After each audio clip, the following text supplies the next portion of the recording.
will be a switch during your session. I will host Dr. Brian's session, the first 1 hour. And then for the second hour with you, we'll have Fatima Farhan. She will be the host for your session. Okay.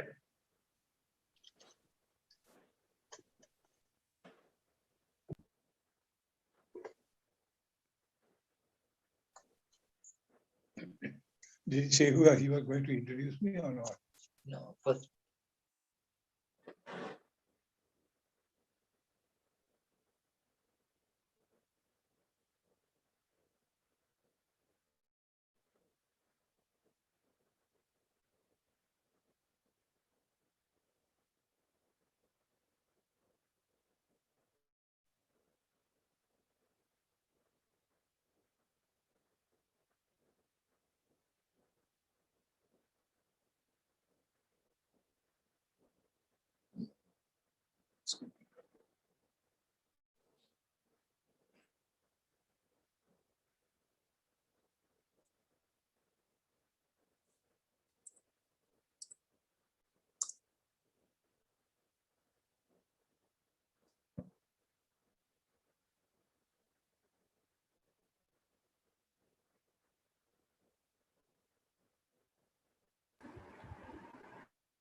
Karthik, let's start.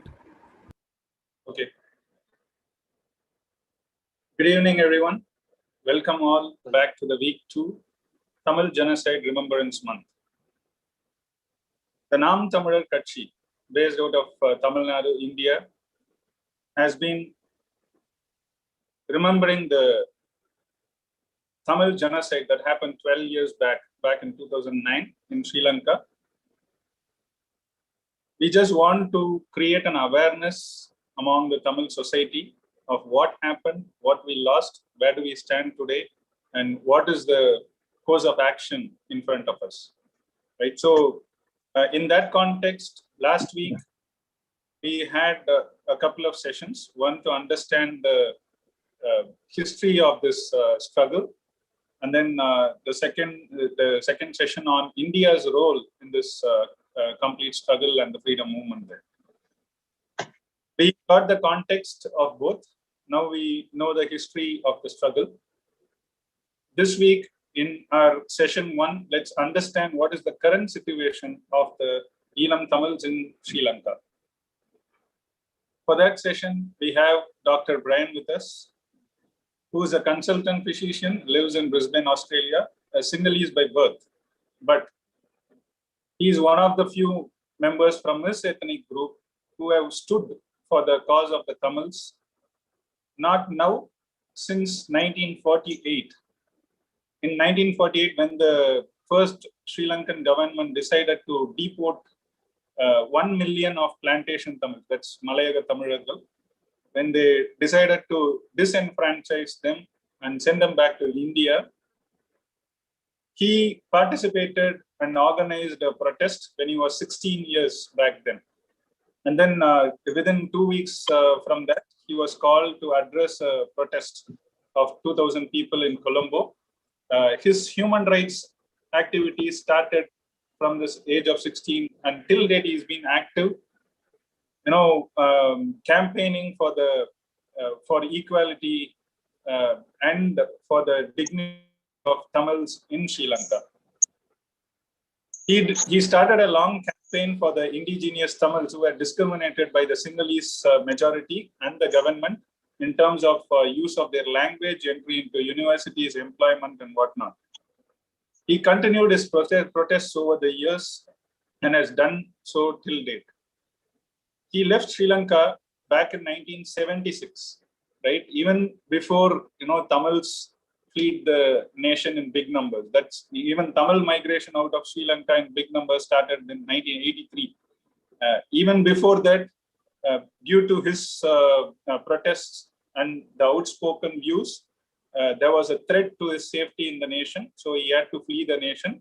And he was given an opportunity to work with the university in the Queensland, for which he moved there. And he is a practicing physician in Australia. Over the years, he has addressed many meetings across the world in different countries, from the United States to Canada, London, New Zealand, South Africa, Australia, and different parliaments and parliamentary complex, starting from the House of Commons, London, European Parliament, the Canadian and Indian Parliament, and the Australian Parliament, and numerous public meetings in many of these countries as well. So we are glad that Dr. Brian accepted our invite to address our gathering. Now we invite Dr. Brian to deliver his speech. The topic, current situation of Eelam Tamils in Sri Lanka. Over to you, sir.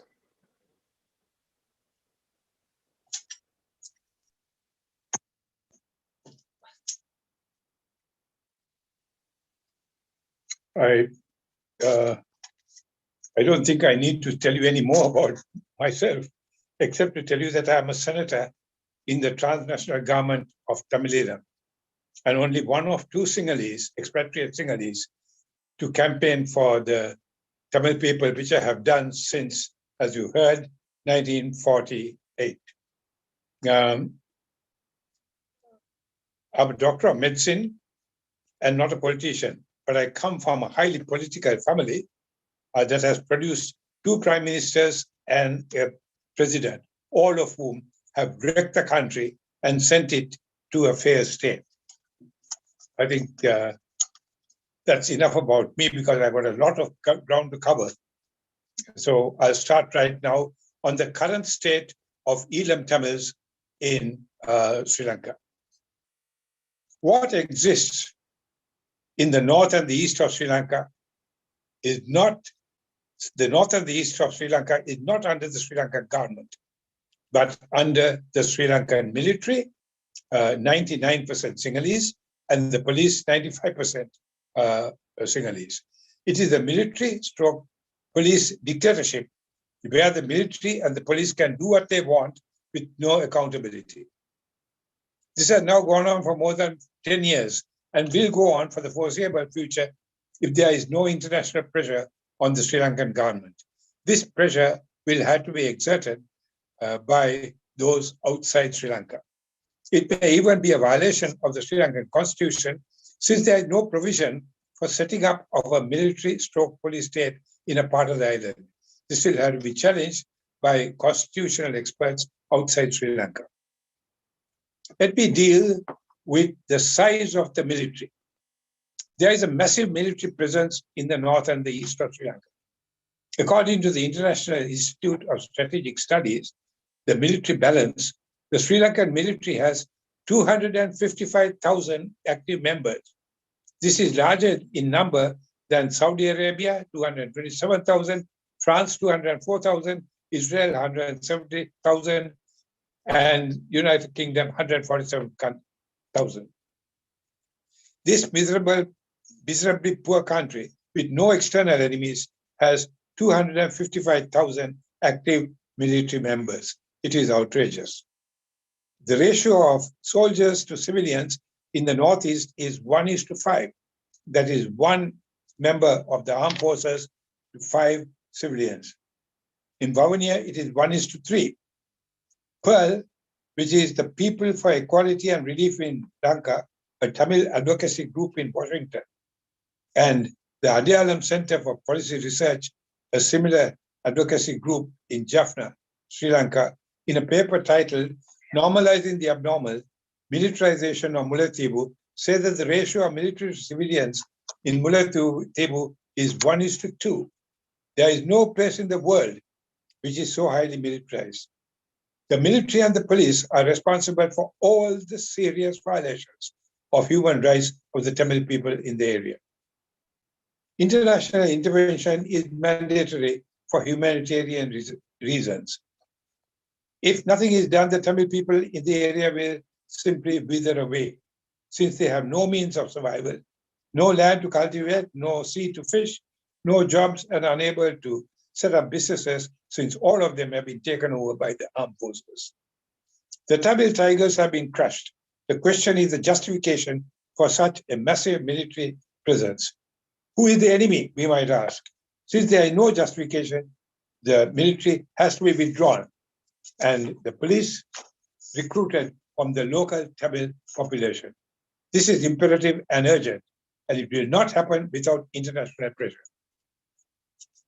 Turning to the military getting involved in non-military activities, the armed forces has gone into non-military commercial activity. They are engaged in large-scale property development, construction, projects, and business ventures such as travel agencies, holiday resorts, restaurants, and numerous cafes in the north and the east. The military has no presence in business activities. This non-military activity is having a serious impact on civilian life and must be stopped. This will not happen without international pressure on the Sri Lankan government. The military is one, operating its own businesses, two, employing civilians in military and civil society projects, and three, getting into private sector investments. Just dealing with the first of these, the military operated businesses, since the end of the armed conflict in May 2009, the military has its own commercial activities. They range from agriculture and animal husbandry projects to tourism to commerce. Agriculture and animal husbandry projects. Of 13 farms operated by the military, 6 are in the north and east.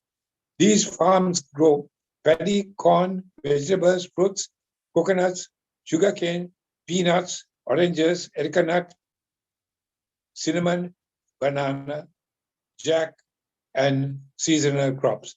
They produce dairy products, poultry, and cattle.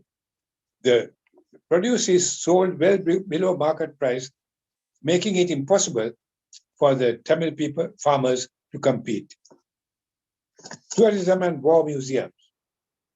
In Mullaitivu alone, the military has set up at least 5 hotels and resorts. Two were opened in 2012, a mere 3 years after the end of the armed conflict, in an area where hundreds of Tamils are still looking for their loved ones. 2 resorts are located in the Nantikada Lagoon, which provides visitors with a war tourism experience directed by the military and from their perspective.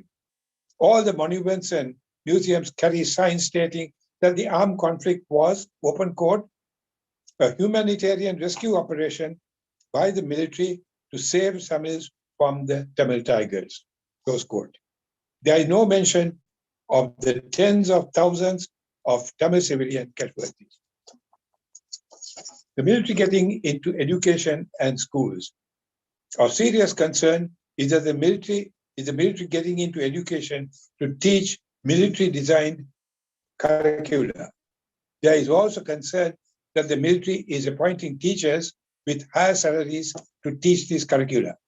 The military does not have the training to get into these areas, and children who are at the receiving end of all this may suffer. I have seen this in medicine when I was a senior lecturer in medicine in the medical faculty in Peradeniya, Sri Lanka. Many new recruits trained in medicine and who were competent in treating patients were suddenly appointed as medical teachers. They had no expertise in teaching, which is entirely different to treating patients. There were several complaints from medical students, so I decided that I should attend some of these medical lectures. They were dreadful, and I had to redo most of them and insist that lecturers in medicine, in addition to having medical knowledge, had to be trained in teaching. The absolute need to have human rights monitors in the Tamil areas.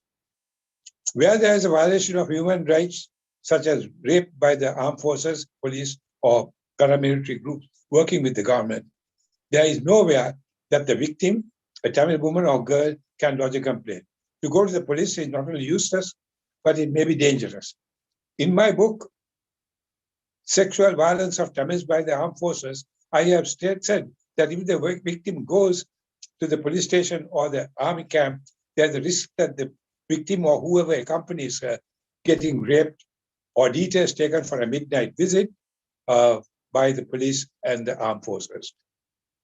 The claim that international human rights groups such as Amnesty International, Human Rights Watch, and the International Crisis Group are allowed into the country is not good enough. If when these organizations organizations visit Tamil areas, they are accompanied by members of the armed forces or police. Notes are taken as to who was visited and what was said.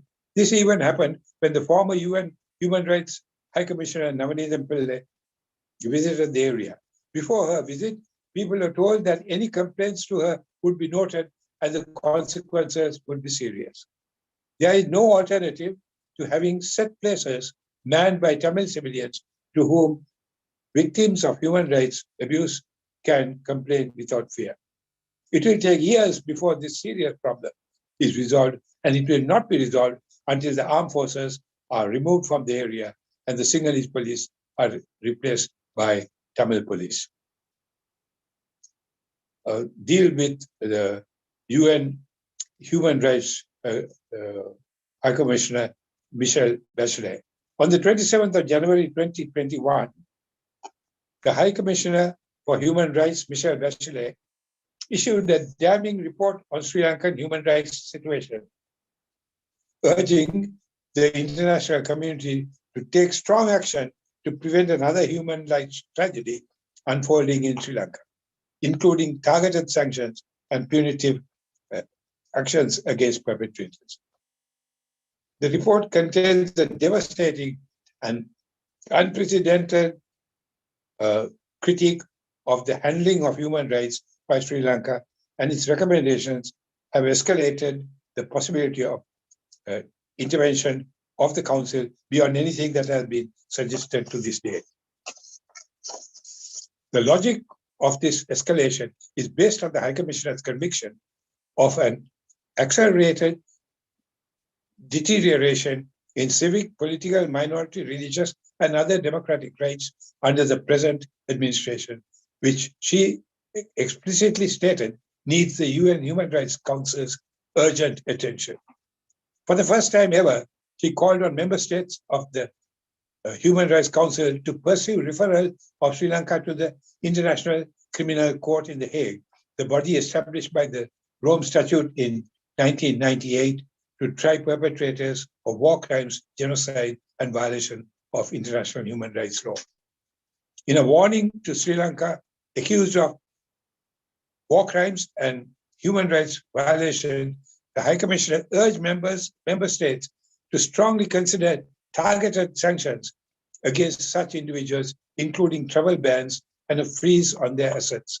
This is what she said, and I quote, "Given the demonstrated inability and unwillingness of the government to advance accountability at the national level, it is time for international action to ensure justice for international crimes. States should also pursue investigation and prosecution in their own courts under accepted principles of extraterritorial or universal jurisdiction of international crimes committed by all parties in Sri Lanka.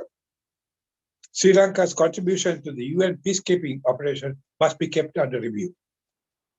The High Commissioner also urged the Council to support a dedicated capacity to collect and preserve evidence for future accountability process.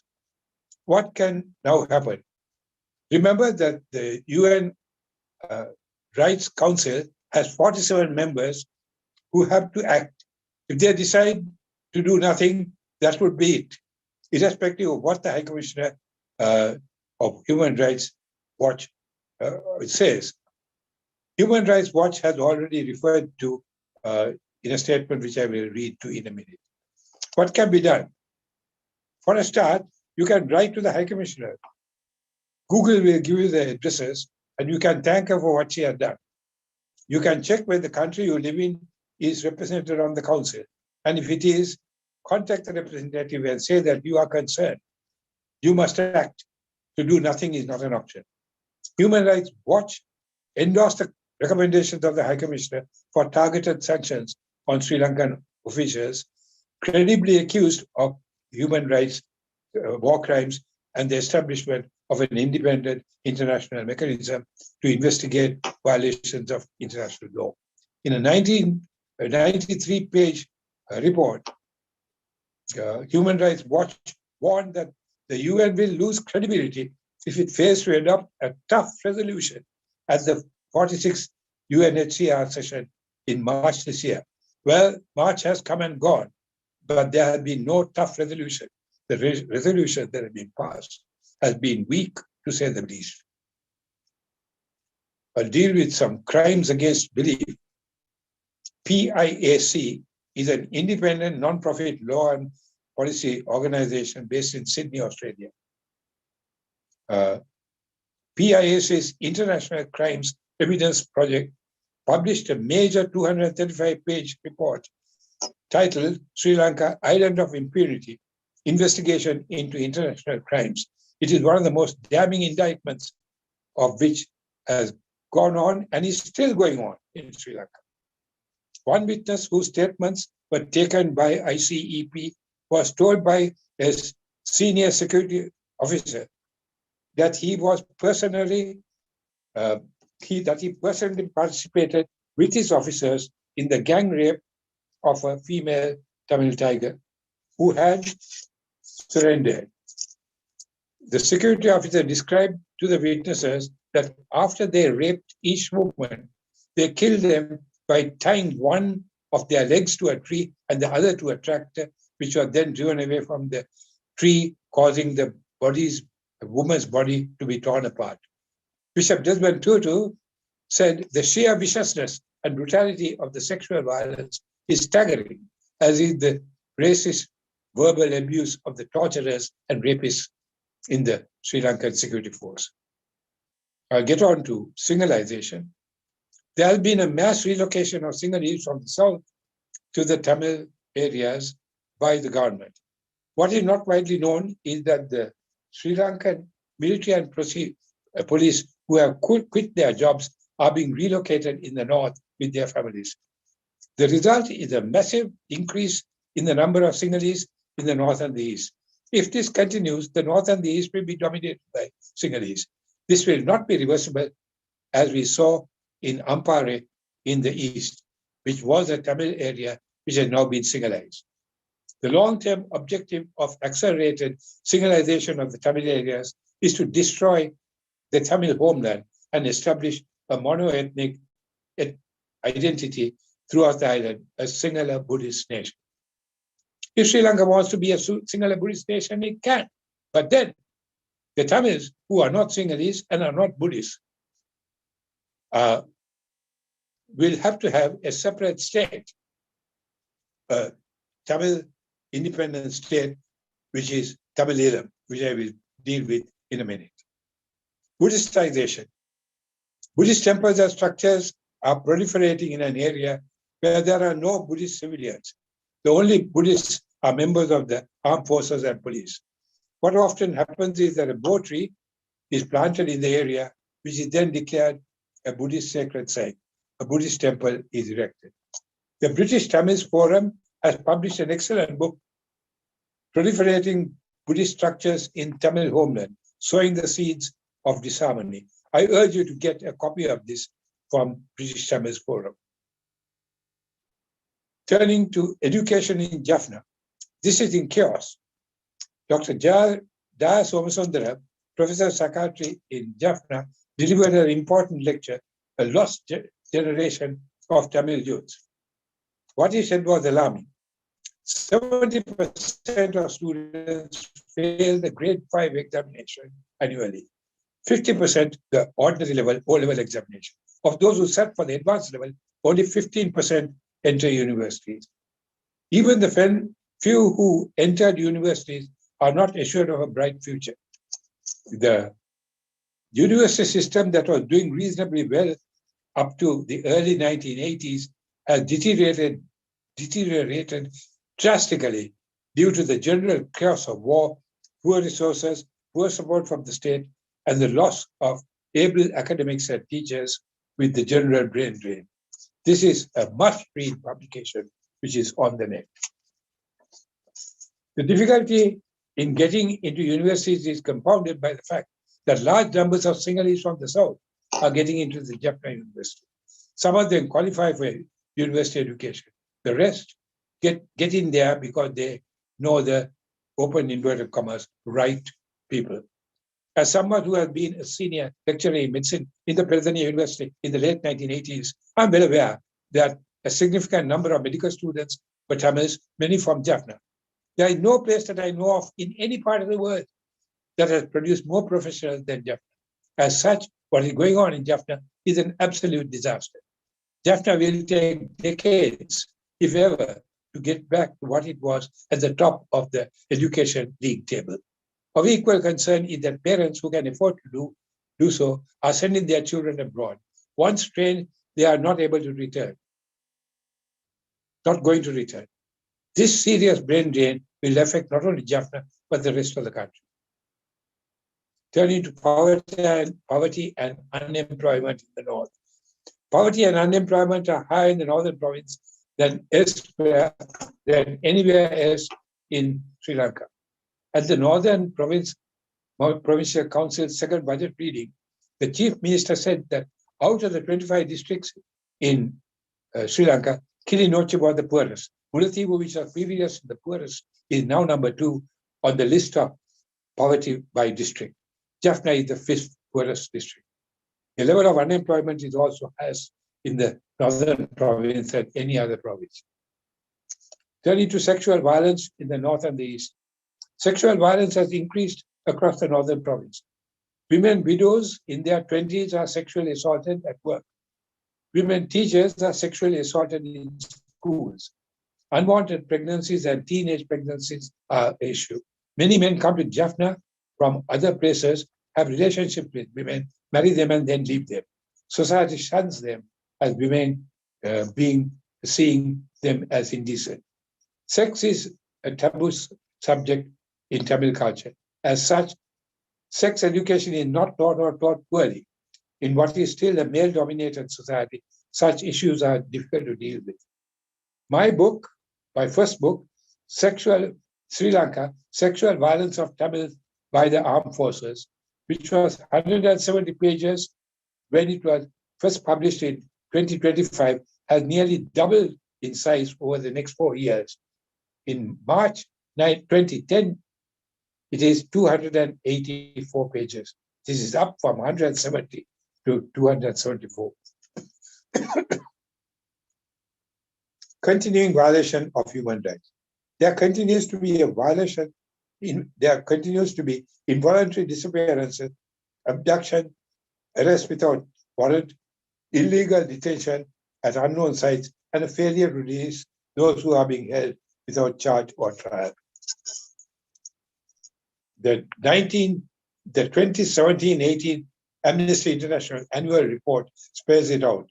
Because we have got so much to cover, and you can easily get the Amnesty International report on your computer, I will skip that paragraph. The Prevention of Terrorism Act. The PTA has been condemned by every human rights group in the world.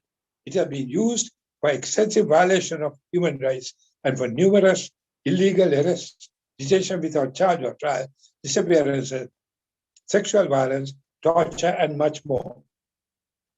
The Sri Lankan government was committed in the UN Human Rights Council Resolution 30/1 in October 2015 to repeal the PTA and replace it with an anti-terrorism legislation in line with contemporary international best practice. The Counter-Terrorism Act, a CTA, was drafted by the government. Rather than reining in the PTA's definition of terror, the CTA expanded it, criminalizing any activity that threatens the unity of Sri Lanka. This includes gathering information to supply to a third party deemed by the Sri Lankan government as a threat to Sri Lanka's unity. The potential for local activists collecting information about human rights being accused and charged with terrorism is very real. In January 2018, the Sri Lankan cabinet approved the CTA. This was slammed by Tamil civil society group, stating that it fails to meet international standards and leaves the door open for future abuses. We turn to torture. Torture by the Sri Lankan military and the police is widespread, especially in the Tamil north and east. This has been well documented by the International Truth and Justice Project, administered by the Foundation for Human Rights South Africa under its director, Yasmin Suka. Unstopped 2016-17 Torture in Sri Lanka is one of several publications by ITJP. The site has a detailed account of Joseph Camp. This is the Joint Operation Security Forces Headquarters, JOSFH, in the middle of Vavonia in the north. It is the main torture center in the Tamil areas. Torture rooms and equipment used for torture is clearly seen. There are more than 40 other torture sites in Sri Lanka run by the police and the armed forces, including the notorious Criminal Investigation Department torture site in Colombo, the dreaded 4th floor, where torture has been well documented. The Asian Human Rights Commission put this well. I quote, "Torture is part of the day-to-day operation of the Sri Lankan state. Therefore, it is no exaggeration to say that Sri Lanka is a torture republic." I'll get on to weapons of mass destruction. We will have to know where the K-4 jets, the massive bombers, and the multi-barrel rocket launchers and the helicopter gunships are stored and who is in charge of them. You can see all these things that I mentioned in my DVDs. Got 16 of them recorded on the Sri Lankan issue, and I will have them there at the moment in Canada. And once I get them here, I'll copy them and send it to anybody who wants it. All you need to do is to send me an email. The Sri Lankan president can run, but he cannot hide, nor can he hide the weapons of mass destruction. Getting on to national reconciliation, I have published a detailed paper on this. It is on the net. Why national reconciliation in Sri Lanka is not possible. The government, present or past, has no interest in national reconciliation, which is the term used to bluff the international community. Genocide of the Tamil people. I have dealt with this in detail in an article which is on the net. It is not only physical genocide, but cultural, linguistic, religious, economic, and structural genocide, all of which have been defined and justified in my article. The need to establish a valid legal and justice system in the North. Court cases, especially when they accuse the member of the armed forces or the police in the North and the East, are being transferred to the Sinhala South. This makes it difficult, if not impossible, for the victim and witnesses, who are Tamils, to go to the new location, which is miles away, and where the proceedings could be in Sinhala, a language they do not understand. As a result, the case is usually dropped and the culprits get away with no conviction. It is unacceptable. Court cases that come up for hearing in the North and the East must be heard in the courts in that area. I turn to chaos in Jaffna. It is not widely appreciated by the outside world that the situation in Jaffna is chaotic. Drugs and alcohol. Drugs are being brought by the Navy from Kerala in South India and sold in Jaffna. Illicit drugs are freely available and sold even to some as young as 11 years old. The increased use of drugs has increased the crime rate massively. Drug users commit murder, rape, and all sorts of crime. Drug dealers are openly selling drugs. They're also being sold in villages, creating huge issues for the community.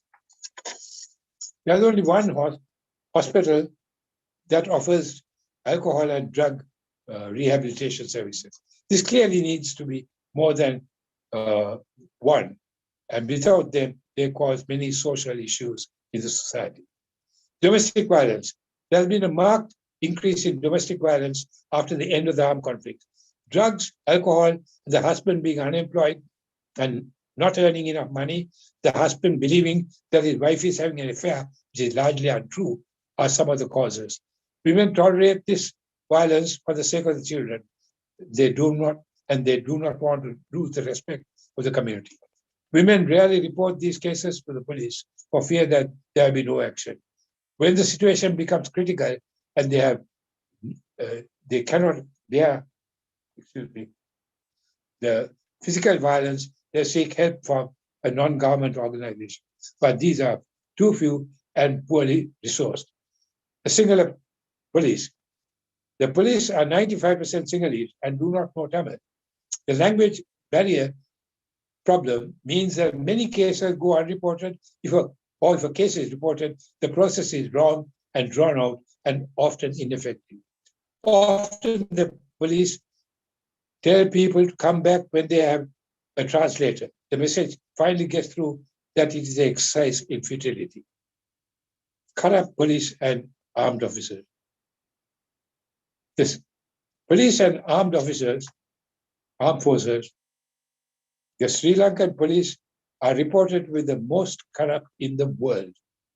The police, army, and navy are involved with the drug problem plaguing Jaffna. As such, they are not trustworthy, particularly if the criminal act is drug-related or involves the armed forces and the police. Some of this is dealt with in my first book, The Sexual Violence of Tamiz, which I referred to earlier. Counseling in short supply.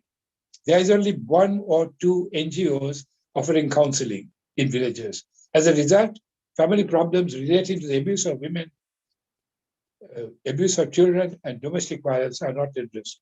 As a result, serious mental health problems such as depression and post-traumatic stress disorder are not addressed. Not surprisingly, suicide rates are high. Professor Daya Somasundaram, the professor of psychiatry at Jaffna University, states that suicide rates in Jaffna are high and rising. Cultural issues. People in the north and the northern province, particularly in Jaffna, have always been hardworking and disciplined. This is no longer the case. During the war, the northern province was cut off from the rest of the country, economically and socially. After the war ended, things previously unobtained became obtainable freely. So was money, especially from abroad. From having access to nothing, people had access to almost everything. People do not know how to handle this.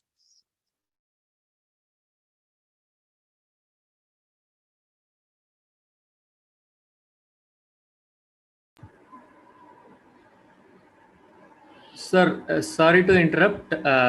Your mic is on mute.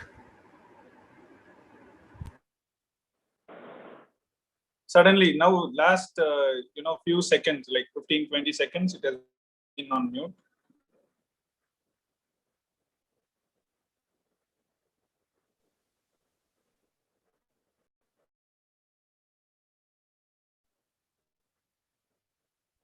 It's again on mute, sir.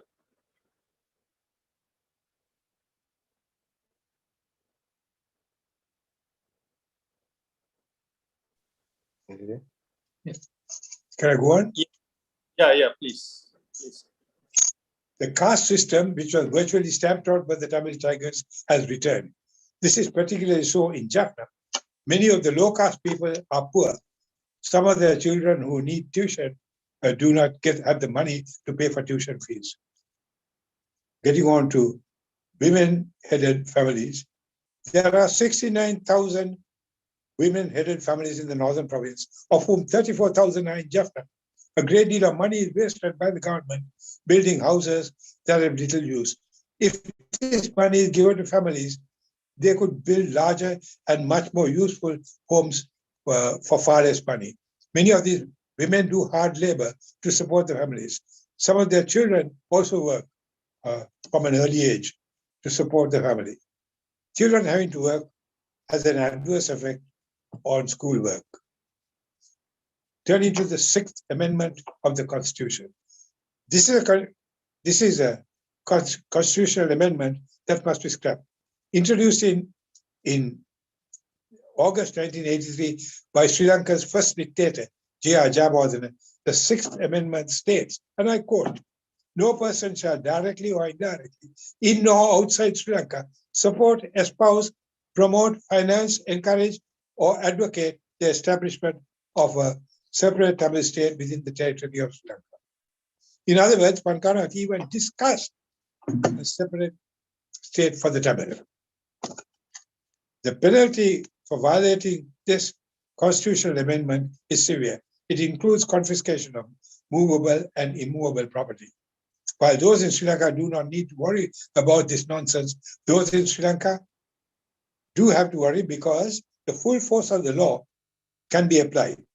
It might even be applied to those outside Sri Lanka who have property in Sri Lanka.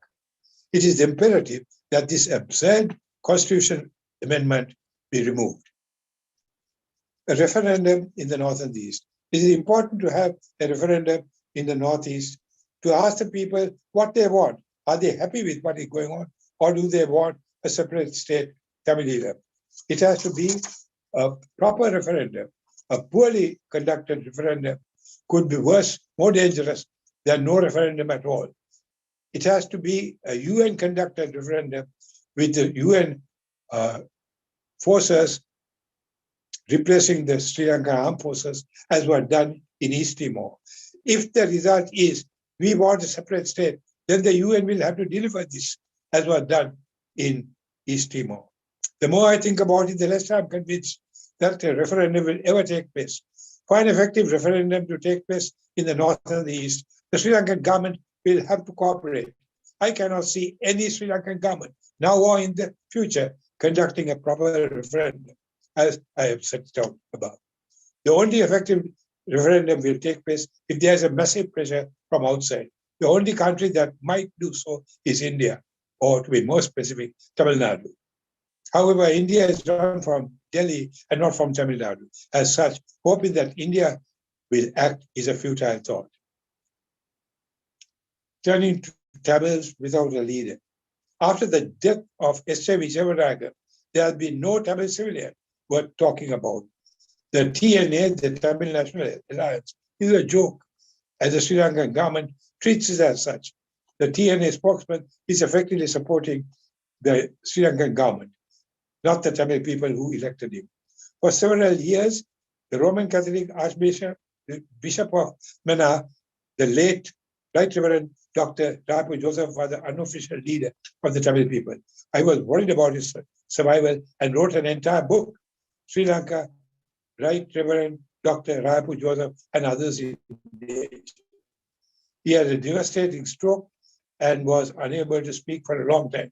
Whether or not this was due to a medical cause or whether he was poisoned, I don't know. But I do know is that the Tamils lost an invaluable leader. Who is their leader is something the Tamil people on the ground in the North and the East will have to sort out. It is not for me to comment on this. The potential for development of the North and the East. There are several economists who have said that the Sri Lanka North and the East have the greatest potential for development. It is this that has been taken over by the armed forces to run their commercial projects.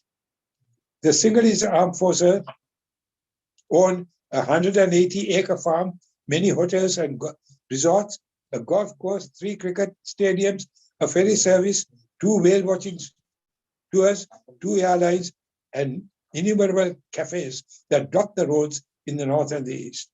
These are just the ones that we know about. Some of these can be seen in the outstanding publication by the British Tamils Forum that I have referred to.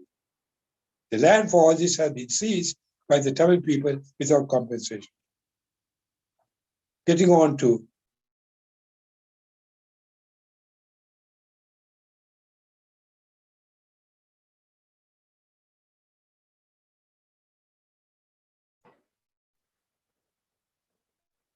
Sir?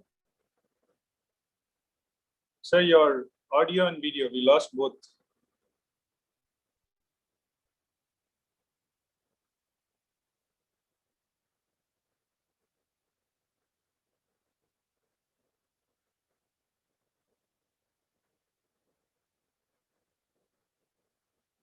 Dr. Brian?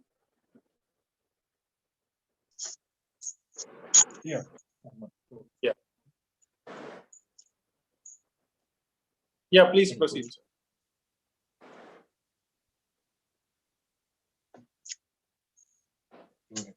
sir. Are you going to ask me a question? Or am I to go on? Yeah. We have some questions, sir. Are you done or how long is it going to take, sir? How long you can talk with you? How long? Uh, 15 minutes? Can you hear me? More than 15, 20 minutes? about 15 minutes. Yeah, another 15 minutes. I can cut it short. Sure, sir. Please.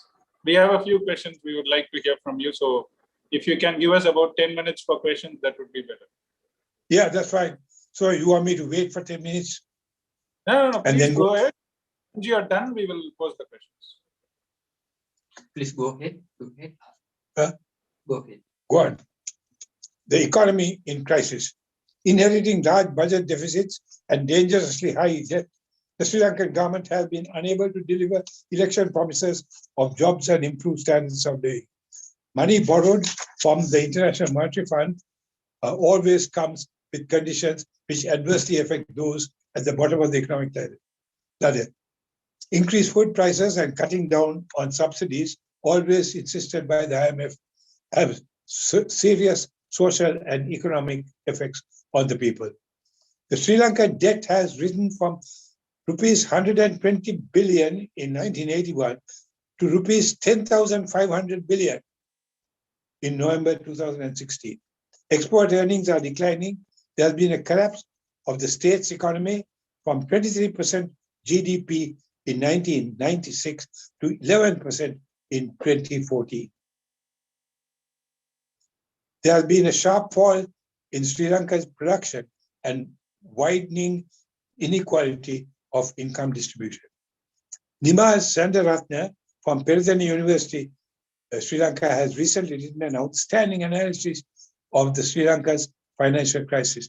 You can go into Google and type Senewiratne finance, and you get that report, which is an outstanding report.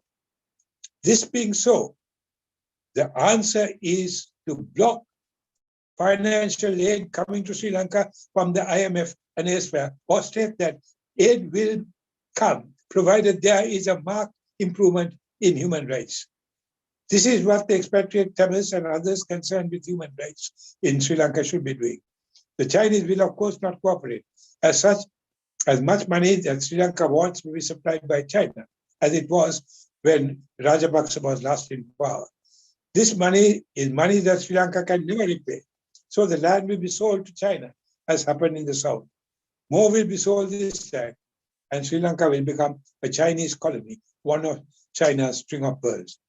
Given this economic crisis, a well-planned economic boycott of goods and services going in and out of Sri Lanka till the Tamil peoples gets their right is very important. The responsibility to protect. The responsibility to protect is a global political commitment which was endorsed by all the members of the UN at the 2005 World Summit to prevent genocide, war crimes, and crimes against humanity. R2P is based on the premise that sovereignty is a responsibility to protect all its population from mass atrocities and human rights violations. It is based on a respect for the norms and international law relating to sovereignty, peace and security, human rights, and armed conflict. Clearly, this is applicable to the north and the east of Sri Lanka, where the Tamil people are in need of protection, hence the need for R2P. Anne-Marie Slaughter from Princeton University has said that R2P is the most important shift in our concept of sovereignty since the Treaty of Westphalia in 1648. Louis Haber from International Crisis Group said, the responsibility to protect is the most important and imaginative doctrine to emerge on the international scene for decades. Professor Damien Kingsbury of Deacon's University, Australia, has written an entire book, Sri Lanka and the Responsibility to Protect, Politics, Ethnicity, and Genocide. I will leave it to lawyers to decide where we go from here with R2P. As for me, I will not be surprised if R2P is just 3 words with no meaning. Politically active Buddhist monks. Politically active Buddhist monks have been the curse in Sri Lanka for decades.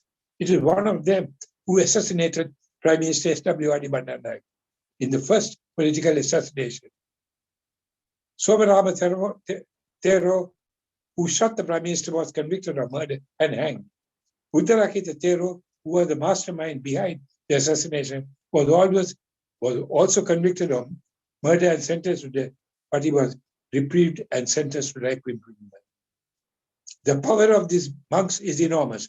Uttarakita Thero, a whiskey-drinking monk, saw to it that Bandaranaike appointed his mistress, Bimala Vijayawardena, as a minister. How do I know all this? Because Bandaranaike was a close relative of mine, and he told me all this. These Buddhist monks have blocked every attempt by every Sri Lankan government to devolve any power to the Tamils, claiming that it is a sellout of a Sinhala Buddhist country to the Tamils. They are now getting even more violent. The Bodu Bala Sena, translated Buddhist power force, led by a very violent man in yellow robes, who should have been arrested for threatening the police and even ministers of the government, remains at large. On the 6th of March, the then President Maithripala Sirisena declared a state of emergency after violent Buddhist monks attacked Muslim temples, homes, and businesses in Kandy. This type of anti-Muslim violence by extremist Buddhist monks will continue. With some 20,000 Buddhist monks in Sri Lanka, the possibility of an acceptable solution to the problems facing the Tamils is not good. Returning the land to civilian owners. Under the previous Rajapaksa regime, 70,000 acres of land were under military occupation. Only 2,000, that is 2,000 acres, which is 3.5% of the released land of the land released by the Sirisena government. This is only 3.5% of the land occupied by the military. What is being released is usually infertile land. Fertile land is still being acquired today in 2021. The Tamil people are unable to exist since agriculture and fishing are not possible. This land grab and singleization will permanently change the demography of the Tamil homelands and make the Tamil people destitute in their own homeland. The return of land to civilians is mandatory and urgent. Unless the international community, especially aid donors, exert the necessary pressure, this will not happen. In November 2017, President Sirisena reassured military officers that the government will not release land needed for national security. Harassment of Tamil civilians living in the Tamil, the military and police state. The presence of the military in the Tamil areas has a profound impact on civilian lives. The military and police continue to harass and intimidate Tamils in the north and the east. Civilians who protest demanding information about the disappeared and the return of their lands are threatened. Repression extends to those who commemorate Tamils who died during the armed conflict. In the 2017, organizers of both Mullewaka Remembrance Day and Naam were intimidated. Resettlement of Tamil civilians. 3 years after the election of President Sirisena, only 3,996 people have been resettled. As of October 2017, some 40,900 members of 12,600 families remain internally displaced. Fear and insecurity in the Tamil north and the east. The overwhelming problem faced by the Tamil people in the north and the east is fear and insecurity. They are justifiably afraid of the armed forces, police, Sinhalese who have settled there and are supported by the armed forces and police. Tamil paramilitaries working with the government and alarmingly fear of each other. No one can be confident that what is told to someone might not be conveyed to someone else for monetary gain. Living in insecure homes is another major problem. Armed forces and the police can kick down the door if there is one and sexually assault those inside, including children. A photograph of one of them is in my book on sexual violence, which I referred to twice. Until the armed forces are removed from the north and the east, this fear and uncertainty will remain. This will not happen unless there is a massive international pressure on the armed forces. Tamilar. As you know, the de facto state of Tamilar, run by the Tamil Tigers, lasted a decade. I have not been there. Why, I don't know. But I think I was too afraid to go up, travel about in Sri Lanka. Professor Christian Stokke, Professor of Sociology and Human Geography, University of Oslo, Norway, who spent some time in the area, wrote an outstanding book, Building the Tamil Eelam State, Emerging State Institutions and Forms of Governance in the LTT-controlled area in Sri Lanka. It is on the net. The most striking feature of the Tamil Eelam was a well-organized legal system and an excellent police service, as a result of which serious criminal activity was rare and rape virtually unknown. I will not go into this because it's on the net. The most impressive thing the Tamil Tigers did was to show that an outstanding state, the de facto state of Tamil Eelam, could be run, something that had never happened in the rest of the country under Sinhalese politicians. Is Sri Lanka too small to be divided? No, it is not. It has already been divided into a north and the east under military rule and the rest of the country under civilian rule. What is needed is a division that addresses the ethno-religious chauvinism of the Sinhalese, that Sri Lanka is a Sinhala Buddhist nation. If it is a Sinhala Buddhist nation, there is no alternative except to set up a separate Tamil nation. Since the Tamiz are neither Sinhalese nor Buddhist, it is as simple as that. With a land area of 25,000 square miles, Sri Lanka is not a particularly small country and is much larger than many UN countries. It is double the size of Belgium. To claim that Sri Lanka cannot be divided is utter nonsense. If divided into a Tamil state in the north and east and a Sinhalese state in the south, the Sinhalese state, 18,000 square miles, is larger than 63 UN countries, and the Tamil state, 7,000 square miles, is larger than 38 UN nations and 30 times larger than Singapore.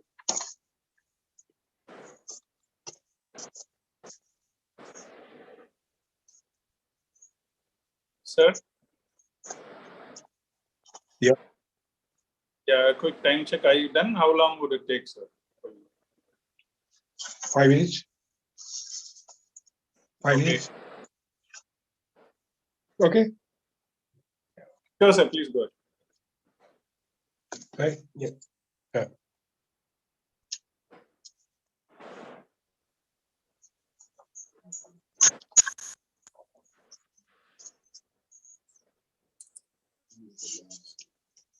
Boycott.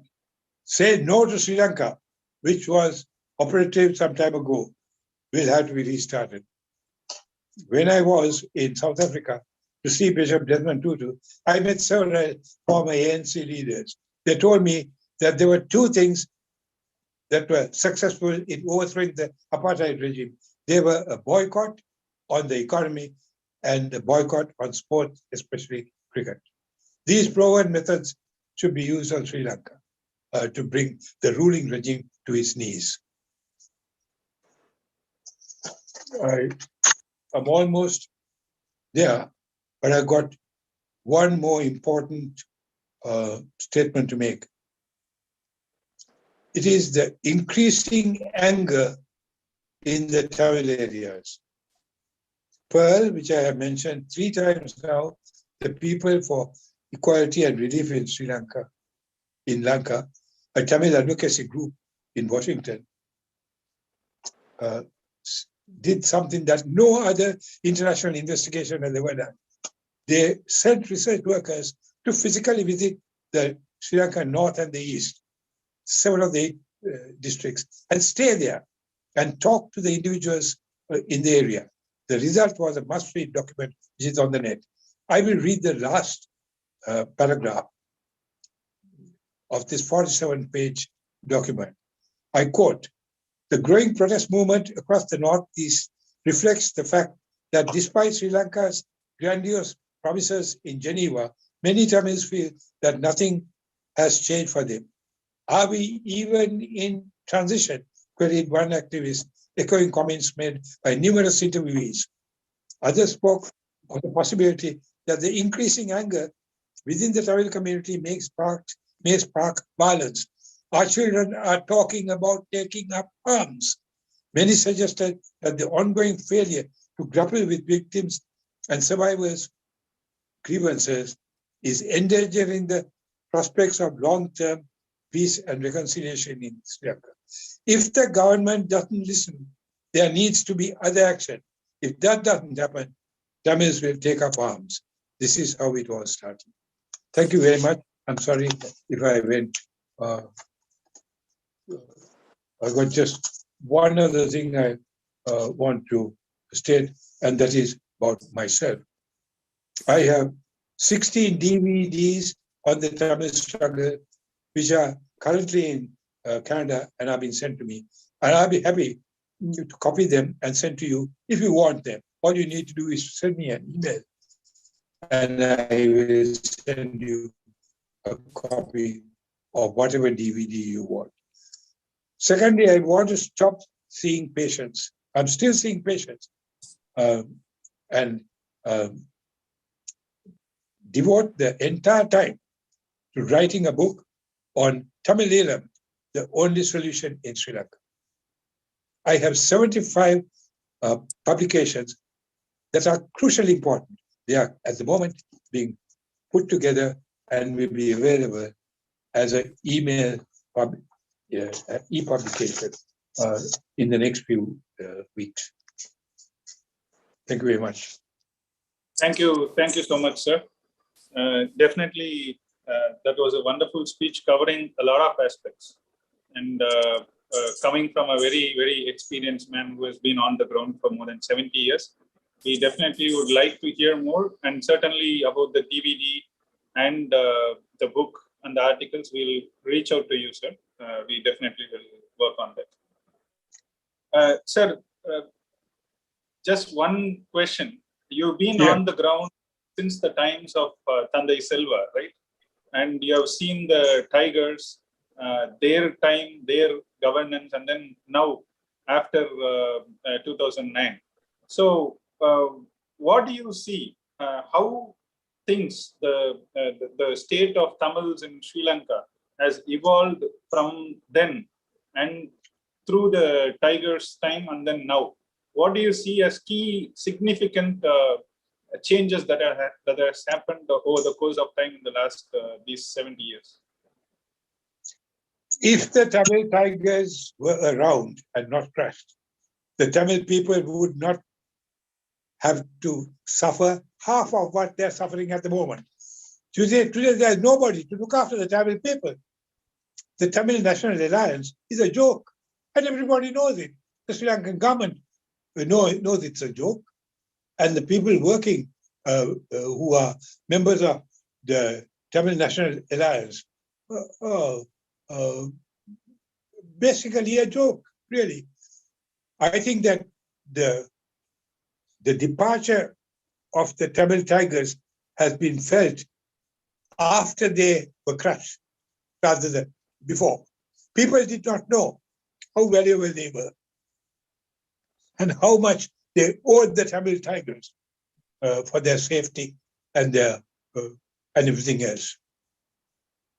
Has that answered your question or not? You did, sir, partially, but in comparison, because you have been on the ground from the 1940s, right? So what was the state back then during the struggle in the initial stages with Thandai Selva?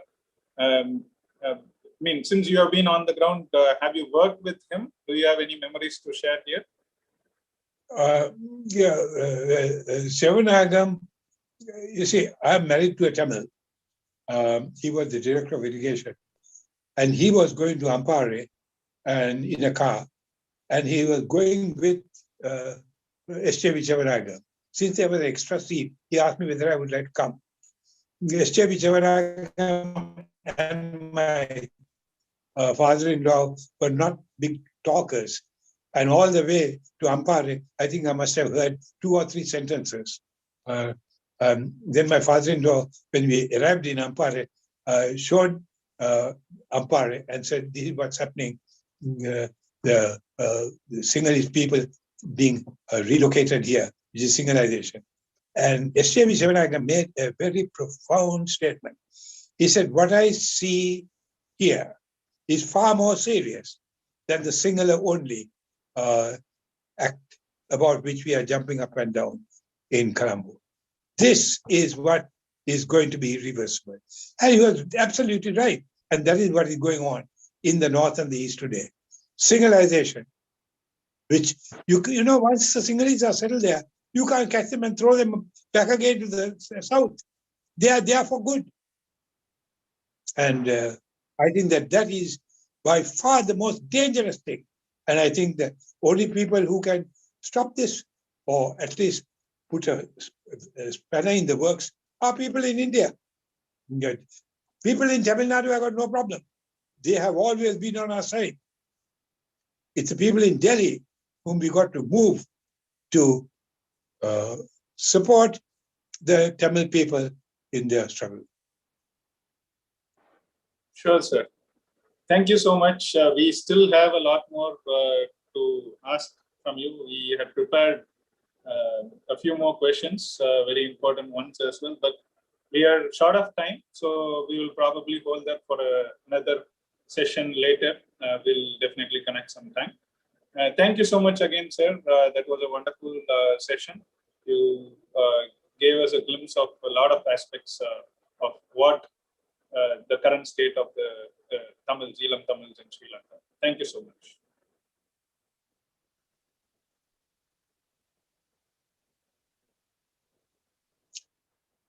Excuse me, can I make one statement? Sure, sir. Why not? Please go ahead. Those who have a burning desire to ask a question can always email me at bsenewiratne@gmail.com. I have no secretary and I have got no helper except myself. And I'm very poor at typing things. I'm still a one-finger typist and I take a month of Sundays to type. If you don't mind waiting, I will reply to whatever question you ask me, provided I know the answer and you give me enough time. I'm 89 years old. In January, I'll be 90. I might well be dead. I don't know.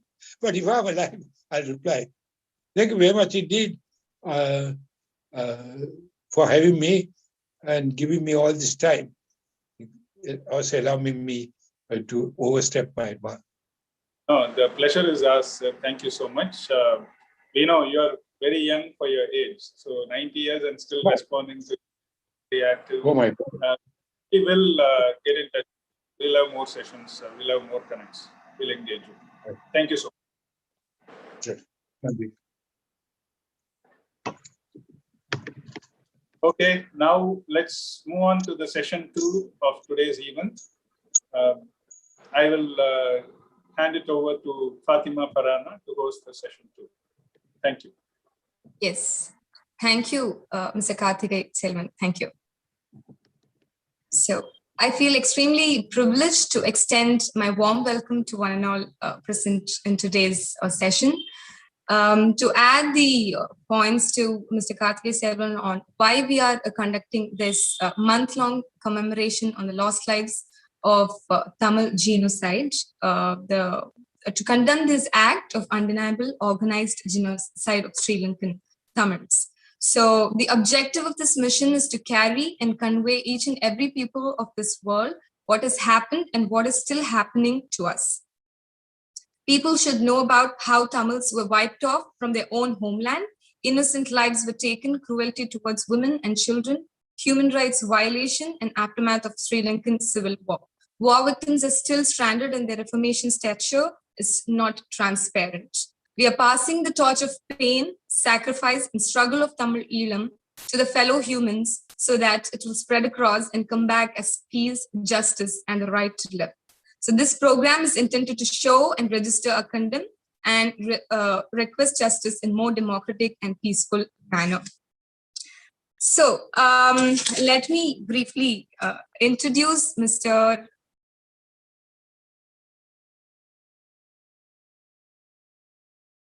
Jagmohan Singh, the speaker for the topic Nationality Struggle in South Asia. A little about Paji.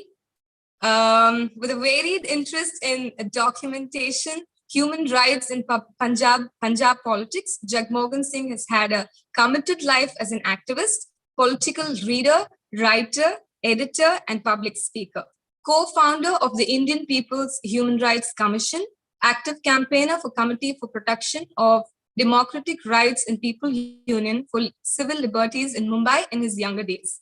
He has also taken keen interest in defending religious rights of Sikhs and other minorities. He has also contributed for women's rights in apex Sikh bodies and continues to lobby for more equality in Sikh bodies. As a speaker on international platforms, he has championed the cause for right to self-determination, abolition of death penalty, and growing religious intolerance in Europe and the world.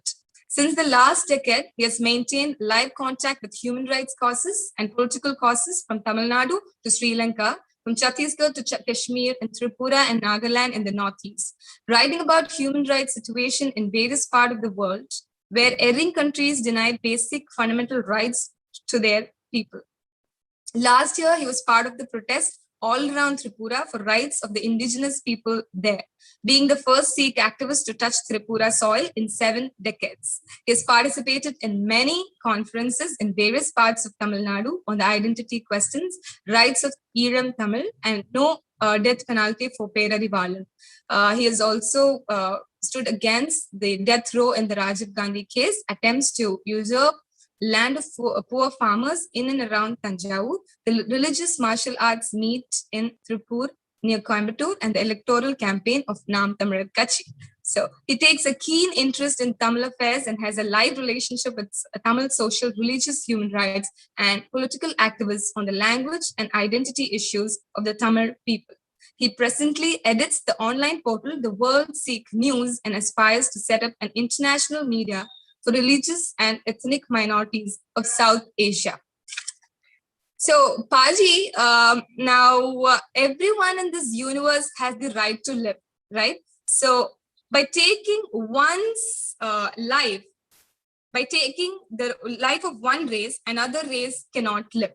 So, people are losing their life, their family, their health, their wealth, their economic state is being abducted, and they're struggling for life. So, is it not imperative to, empathize and stand in solidarity to restore the lives and the rights to lead a peaceful life?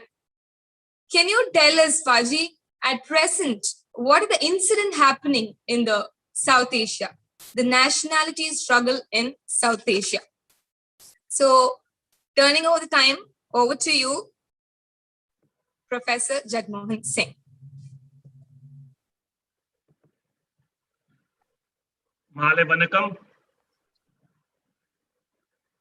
As a friend of Tamils and as a strong protagonist of Sikh Tamil unity,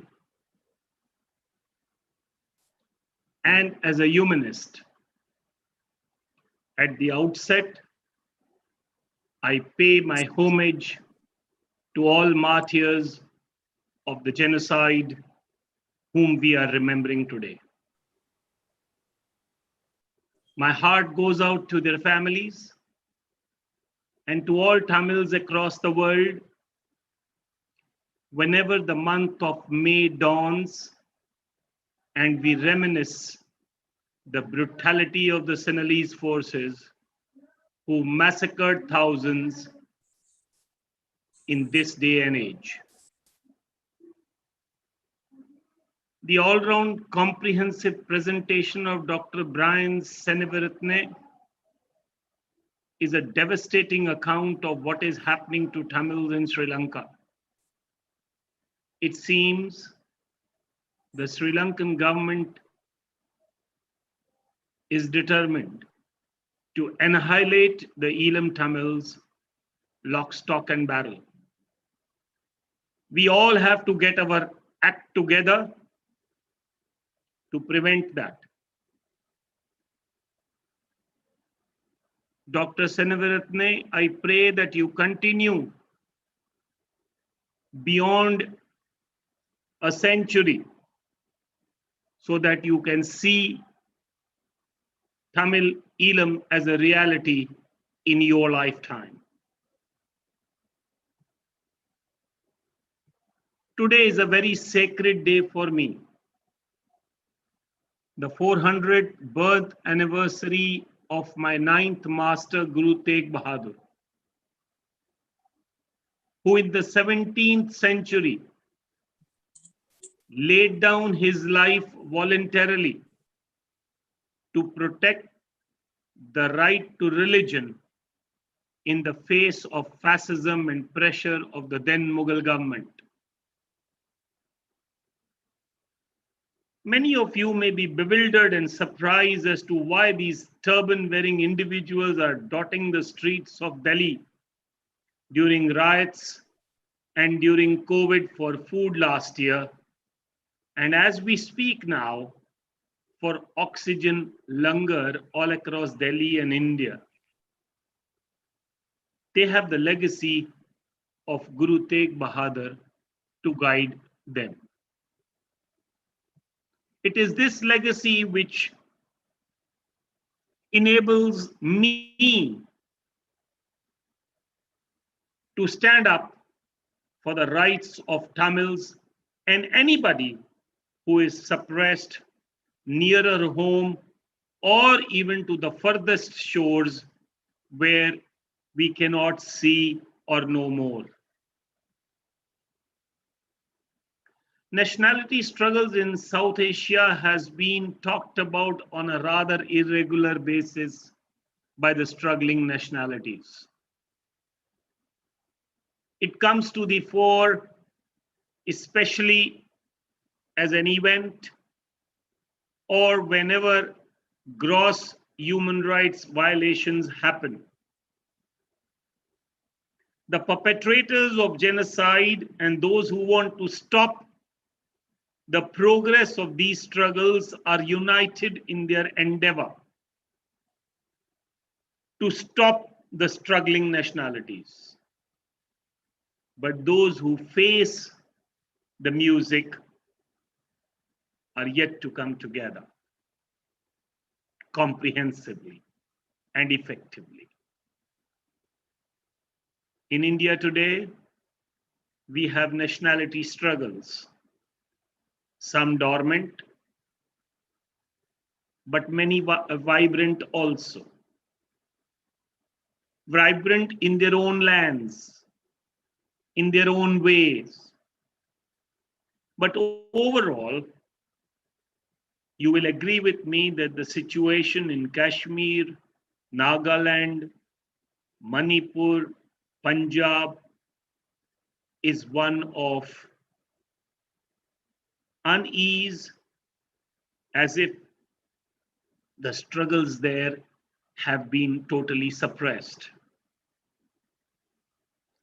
But I can tell you that the pulse on the ground is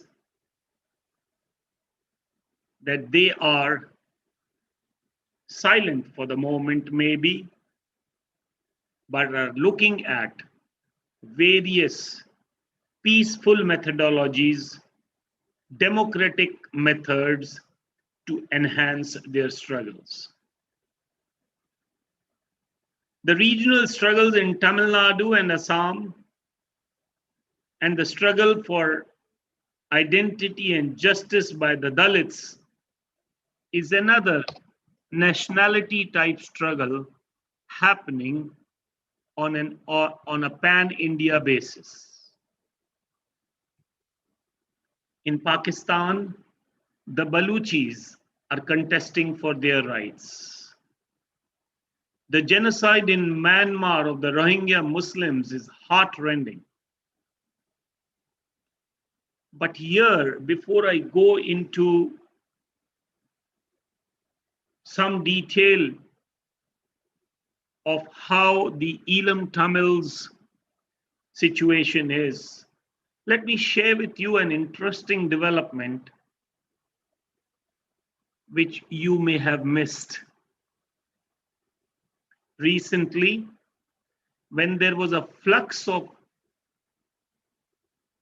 tribal populations as protesters into the northeastern states, the government of India, through a letter, ordered these states to force them back into Myanmar. The Home Ministry sent 2 letters as far as Nagaland, Arunachal Pradesh, Manipur, and Mizoram, categorically saying that refugees must be identified and deported back. It came as a relief to me that the state governments refused to do so. They did not accept the order of the union government. India said, the union government said, state governments have no powers to grant refugee status to any foreigner, as India is not a signatory to the UN Refugee Convention of 1951 and the 1967 Protocol. It went on to say that the instructions are clear that all illegal migrants have to be deported.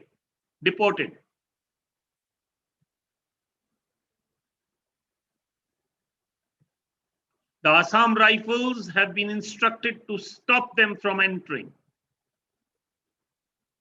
Yet, on March 18, Mr. Zoramthanga, the Chief Minister of Manipur, wrote a letter to the Prime Minister and said, and this is what I call an amazing step in the cooperation that nationalities coming together can bring. He said, India cannot turn a blind eye to the humanitarian crisis unfolding right in its backyard, and the political refugees from Myanmar should be given asylum, food, and shelter.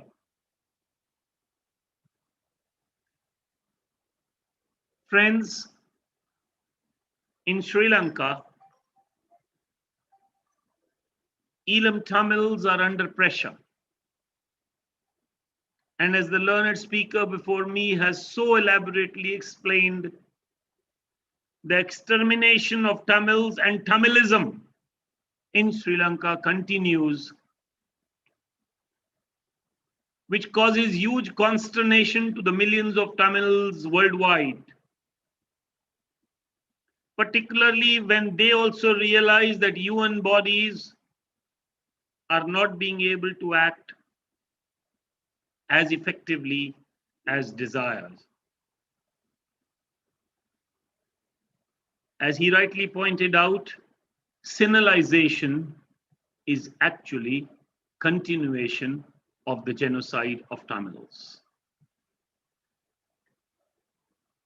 Nearer home and nearer to the current time, the COVID-19 pandemic and the response or lack of response of the Indian government, the administration, the lack of response of the states and their administrations, and the sometimes lukewarm and sometimes knee-jerk reaction of the highest courts of the land has brought to fore the concept of federalism, regionalism, true federalism into discussion and focus. Very recently, and I'm sure that all Tamils listening into this must be knowing, the role of the Supreme Court in ordering the opening of the Sterilite plant for manufacture of oxygen was nothing more than a knee-jerk reaction. There's no question that there is lack of oxygen. But is it that the entire lack of oxygen is to be produced in the plant of Vedanta, which is already facing flack from the people for the pollution that it is causing and is likely to cause for the something which they do today, which will have an effect for the next 100 years? And to add insult to injury, the union government wants to abrogate the entire oxygen to itself. And then they will decide whether Tamil Nadu will get some oxygen or not. I am pleased that Naam Tamilar Katchi has emerged as the only political party which has vehemently opposed the opening of the Sterilite plant. And I congratulate Seeman for the bold stand, even in these trying and difficult circumstances. It is really painful that we need to do something for the Indian good and forget about the misery of the people who are directly being affected by the opening of such factories. Let's talk about vaccine diplomacy. On the question of availability of vaccines for COVID-19, the United States and the United Kingdom showed their thumb to India and made it very clear, not only to India, but to all countries of the world, that their first priority is their country's population. Be that as it may, who will explain to us India's diplomacy in sending millions of vaccines across the world with their own population dying for lack of oxygen on the streets and of the streets of the national capital, Delhi, of this country? And if I want to stretch the logic far, why should Tamil Nadu not have the priority to utility of oxygen to be produced from the Sterilite plant? This really affirms the Naam Tamilar Katchi principle and slogan of Naam Tamilar, Tamils first. This is not to say that we don't share the pain and agony of other people. We do. But how do we heal somebody else when people are dying in my own house, in my own home? Priorities have to be set right.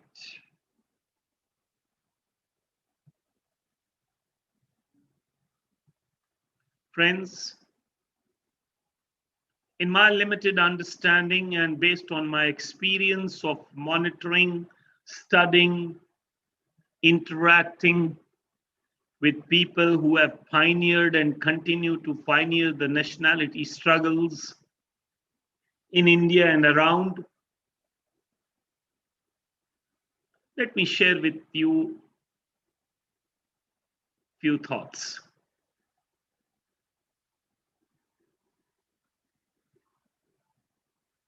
First, there is regionalism. The kind of regionalism that Naam, Tamilar, Katchi is upholding and rightfully upholding. This is the kind of regionalism which was upheld by the Akali Dal way back in the 1960s, when the entire country was divided in linguistic lines, but Punjab was not allowed to be so demarcated. Till we lost a few thousand, and a few thousands went to prison.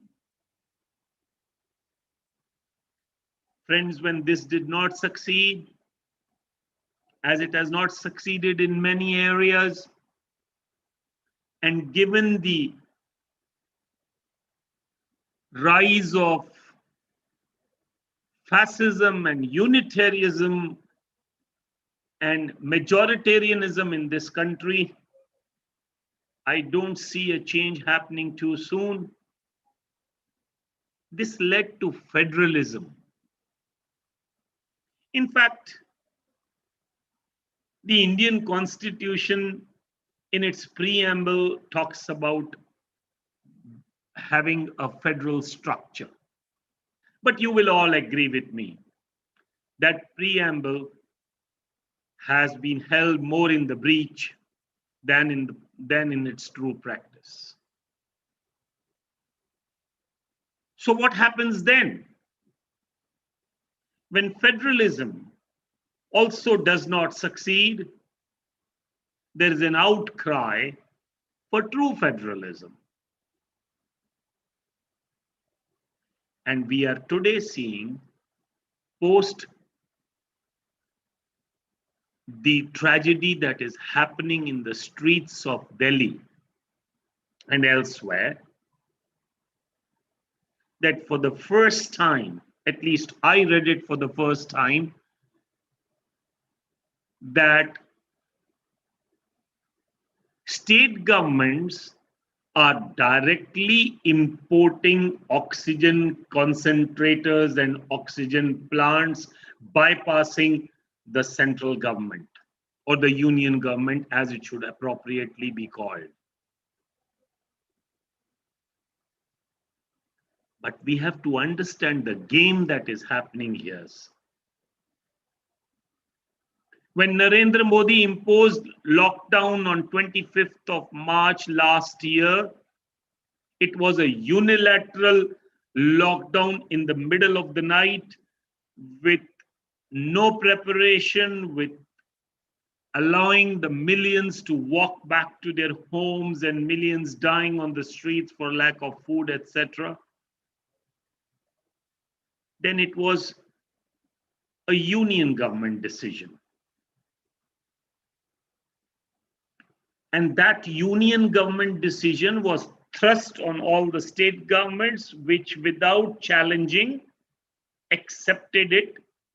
I'm not saying that they should have challenged it. I'm simply saying that there was no consultation before the decision was taken. Now what is happening today? Today, the government is coming out with notices saying that let the state governments themselves decide as to which particular area should be made a containment zone and which area should be put under lockdown, and there should not be a full lockdown. Ladies and gentlemen, this is a game, but at the same time, it is also an opportunity. If state governments seize that opportunity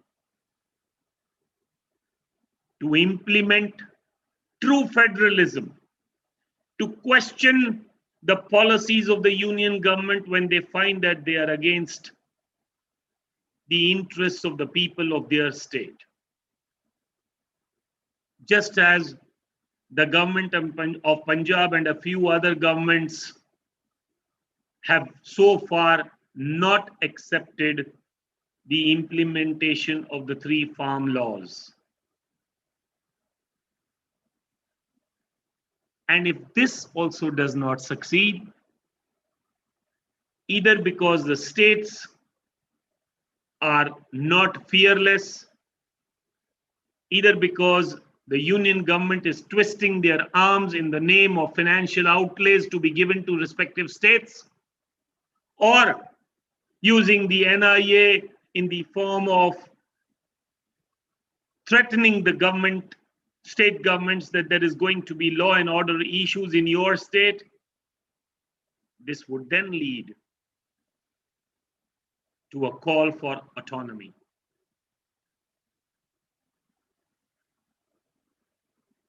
And such calls for autonomy have happened in the past. They happened in Tamil Nadu. They happened in Punjab through the Anandpur Sahib resolution. They happened even in Telangana.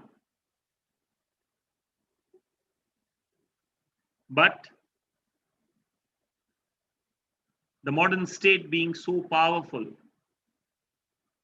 the might of the modern state being so powerful, and the UN bodies, they have a role to play unquestionably. But the overall lack of effectiveness of international bodies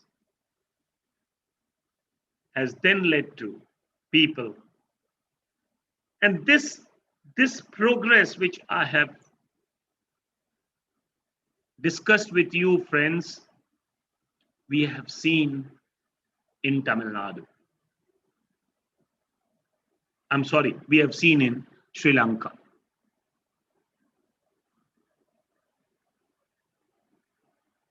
Dr. Senewiratne has very elaborately explained to us as to how at every step segregation in schools, in hospitals, led to discrimination, and from discrimination it led to mayhem and killing and attacks on women and so on. And this led to the struggle for rights by the Tamil Tigers. Today,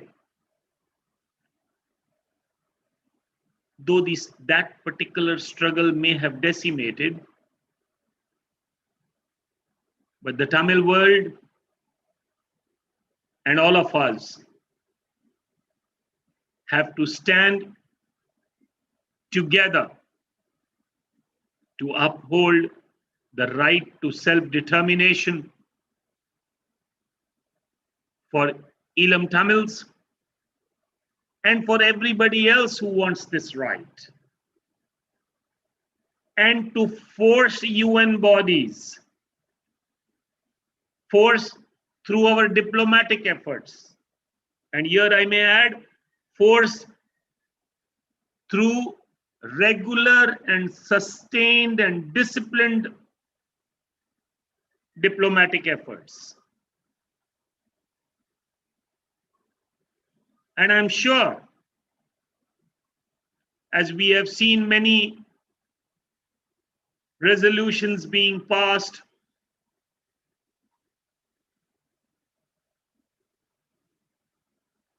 not only on forcing the Sri Lankan government to take corrective steps, they would not take, but the first stage is to embarrass the ruler who is suppressing you. In the last 100 years, many new nations have been born. And I have no hesitation, Tamil friends, to tell you that we will live to see not only Eelam Tamil Eelam, but other nations also born, so that we are able to protect our civil, political, economic, and religious rights. But for all of this, if we want to talk about progress of the nationality struggles, all nationalities need to forge a unity of purpose. The first stage of which is an understanding and appreciation of each other's struggles.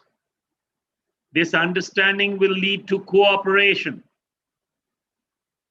And through the cooperation, we will be able to identify international democratic mechanisms so that there is an early resolution of the conflict situation in various areas. Countries perpetuating tyranny and genocide have SARC. We need to develop one ourselves and move ahead. With hope and prayer for the welfare of all humankind, and once again with my extreme love for the Tamils across the world, I say thank you, and I hope and pray that we will succeed. Let us join hands and things will happen. Thank you very much. I will be very happy to take questions or interact with you in any manner that you would like. Mika Nandri. Great speech and insights, and it has definitely sparked a debate on this topic, Paji. So thanks a lot. While talking, I understood that you were touching on the national struggle as such, and you were saying that you need unity of purpose. That is, the countries have to understand where exactly these struggles are happening, and the countries have to appreciate and cooperate. So it is very much in line. But why do you think, or how do you think these governments are attacking people? And what are they trying to convey actually through delivering such power?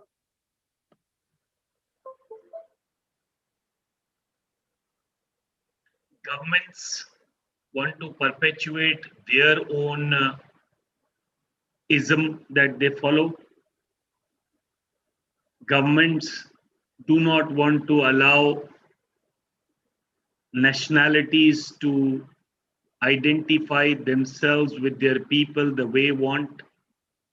I want unity and understanding of purpose by the nationality struggles protagonists, not by governments. Governments are cooperating with each other. If Sri Lanka wants cooperation from India to kill Eelam Tamils, India is ready. If somebody has gone to any other particular South Asian country and India wants them back, those countries would be too willing to send them back.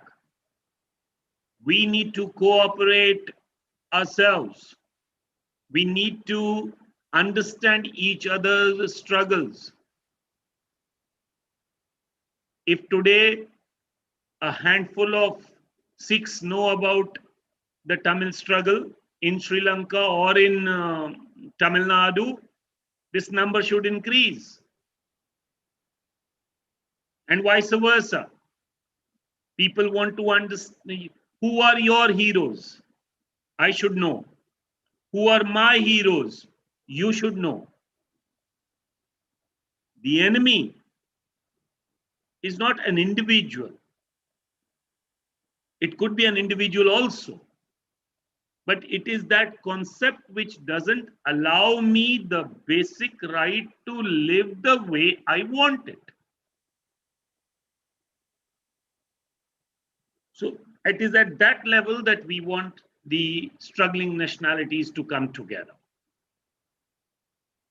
It's very difficult. It's not easy, but it is not impossible. Yes, like you said, the layman or the common man, or generally people, how do you want them to react to this? Because it's happening under our nose. So how should people stop this, do you think? People cannot stop it. It's not that easy. It's not that easy. We have to create huge awareness. You should have a Punjab desk in the Naam Tamilar Katchi, and I should have a Tamil desk here in Punjab on a consistent basis. We should understand each other's languages, cultures, norms. And then you have to first at the leadership level, then at the cadre level, and then at the people's level.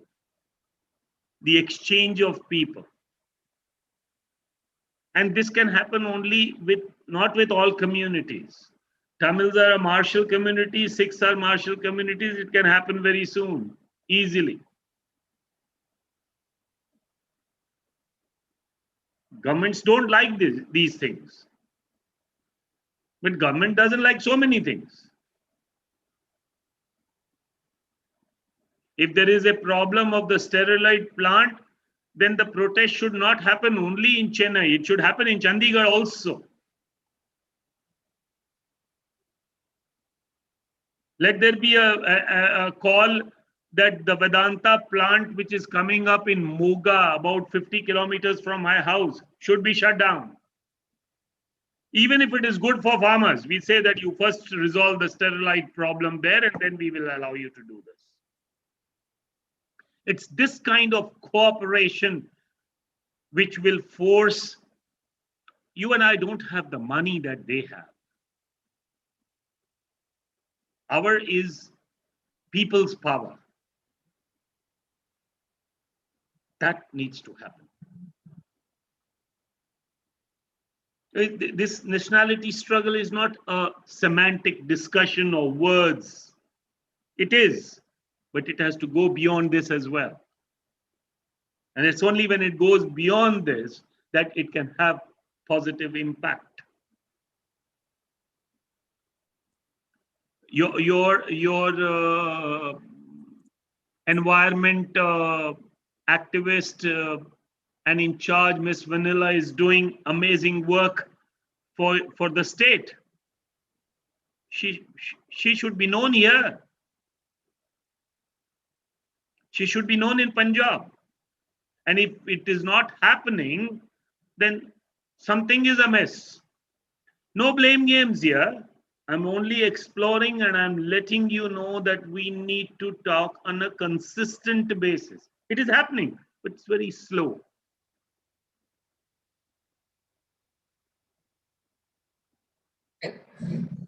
Yeah, thanks a lot, Apaji. So I just want to get into more specific because we have questions like what should be our approach to create cooperation between nationalities?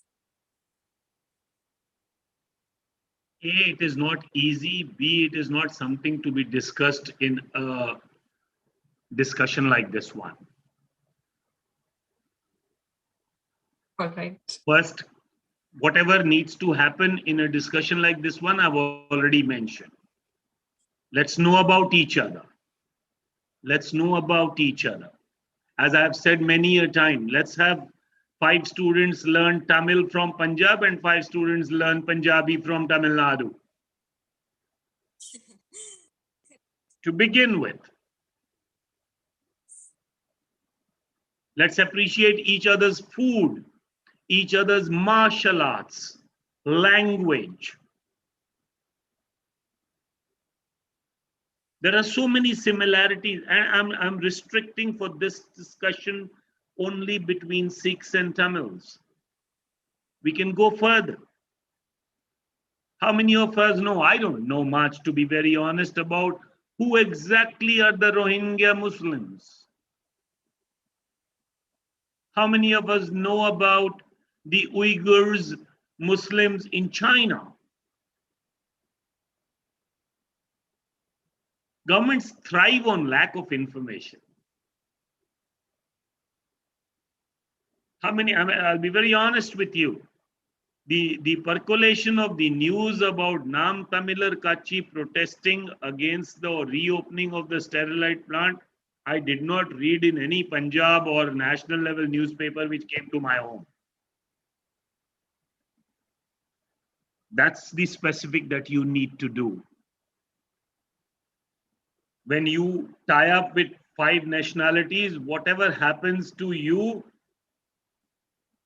is disseminated to them, because it will not go to them through mainstream newspaper journalism.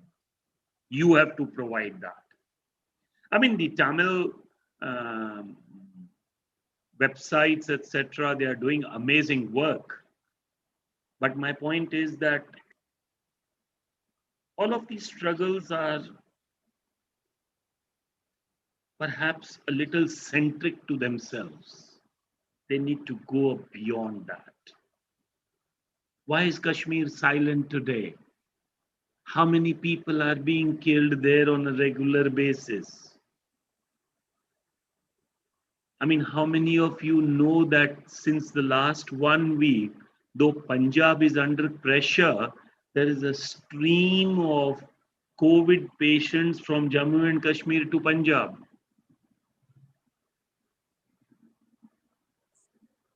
So at the state level, they will say, no, our thing is being compromised.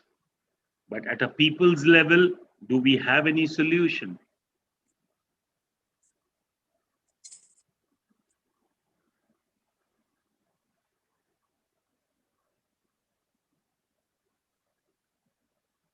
So yeah, well, talking about the appreciation, you say countries have to appreciate each other and understand, and you have to, put in your legs in their shoes. That is what you were trying to mean, to my understanding. Well, talking about country to country, Kashmir, Jammu and Kashmir in India, the issues happening related to that. How do you see that? I'm with the Kashmiris for their right to self-determination. I see that the abrogation of Article 370 was an annexation of Kashmir by the government of India. It was a violation of the concept of plebiscite, which was brokered between India, Kashmir, Pakistan, and the United Nations. But the might of the Indian state, particularly its military might, has so far been able to force the Kashmiris into silence. But if you want to really understand or appreciate what would happen to Kashmir, close your eyes and imagine what would happen to Kashmir if the few million strong Indian army is removed from Jammu and Kashmir and brought to where they actually belong to in their respective states.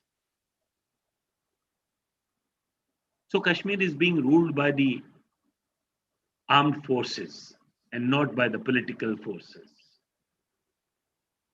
All governments that you see, of course, with the passage of time, things change. Sometimes states are able to suppress the struggle also. Maybe for a long time. But that would all depend upon how those who were involved in the struggle, most of those who were involved in the Kashmir struggle are already in prison with no voice whatsoever. So question is that at a democratic level, at a peaceful level, can the other nationality struggle protagonists become a voice for Kashmir and Kashmiris and the Kashmiri nationality struggle? That's where the cooperation is required. What you and I are doing today is primarily to focus attention on the plight of Tamil Tamils. That's the kind of cooperation. So we need this to happen for all nationality struggles more frequently in a more consistent and knowledgeable manner. That's what I mean by a thorough appreciation and cooperation amongst the nationality struggles.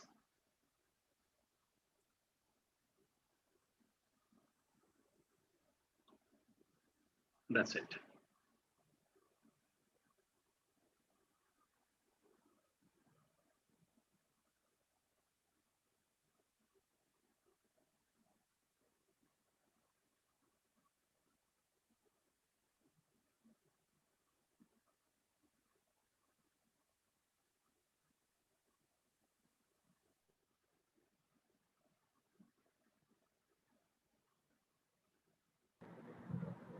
Uh, Sorry for the interruption. Karthik, if you are there, can you take over? Sure, sure. Hello, sir. You already touched upon the Rohingya Muslims issue, right? So that's also becoming an issue here internally in the state of Assam, right? The people have a different view on it. They again stand for their nationality. They are already struggling for their nationality, but then they have a external pressure or issue coming in as well. So in these kind of situations, what you think could be done within the people's context, apart from the state's responsibility? Well, Karthik, it's not an easy solution. It's like very many issues like this continue to happen in the regional parts of India also. An exodus of a particular population, let us say, the exodus of people from Bihar and Uttar Pradesh into Punjab, or the exodus of a lot of people from the south to Bombay. And there have been problems in the past. In the 60s and 70s, South Indians were targeted there by the local population till there was an actual appreciation of the work that was being done and the contribution that was being made by the South Indians to the economy of those countries.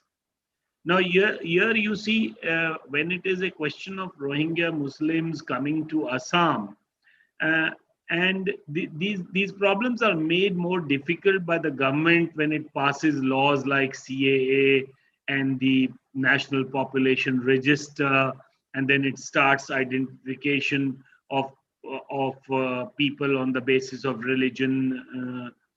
So that actually creates more problems. Plus, people as such do not have the mechanism to handle this. You and I do not have the mechanism or understanding to immediately come to a conclusion relating to this. I mean, how many of us understand the geography of Assam, the spread of the Muslim population already there? And I've seen this in Tripura, you see. I mean, in Tripura, you talk about Muslims coming from Bangladesh, and even a lot of Hindus coming from Bangladesh, which are totally upsetting the apple cart of the local tribal Tripavasi people there. And most of all this happens with state patronage. So that is why I actually want to really emphasize this as much as we can, as I can, that my first step would be that we appreciate what is going on there by building our knowledge about these struggles, these areas, and having experts on that. And it is only when we have an expert knowledge of this that we will be able to help contribute something. And that also will be something, because with the might of the state and with all those things that they have, but if we are able to, there have been historical cases where peoples have been able to force governments to take back their regressive policies. Sure, sir. Definitely, we will work on understanding the issue better first. Definitely. So now we spoke about the East, right? Let's talk a little bit about the Northwest. Pakistan also has a nationality struggle within, right, in terms of Balochistan. So what exactly is the issue and what is the current state of it, if you can throw some light on this? Very honest, I cannot throw much light on that, except for the fact that you see, there are very different kinds of, just as we have sects in various religions, so Baluchis also have a different way of worshipping, which is different from the normal Islamic way as you and I understand it. And that is not acceptable to the mainstream Muslims or Islamic people.